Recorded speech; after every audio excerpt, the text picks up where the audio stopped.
Tapos, itong si Ivan, pinasuot sa akin to, sobrang laki. Kuya, akala ba naman niya ka-size niya ako? Ayan o, hindi naman ako sa minsan. Wow! Kaya nang usapan natin ah. Ano yun? Ilay dun. Ikaw pala yan? Look good, pare. Thank you ah. At least, hindi lang sa personality ako lamang. Ano yun? I heard there's this place, mobile cocktails. Masarap din mga cocktails. Gusto mo i-try? Ha?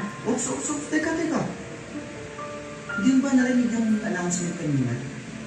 Ang sabi, kung sino yung makapartner mo sa sayaw, yun yung magiging galit mo buong gabi. Malinaw yun, pe ah. Ba't mo nilang hayaan yung kadate mo? Kung anong mak-mak na yung sinasabi mo? Eh, shilas din eh. Kasalanan ko yun.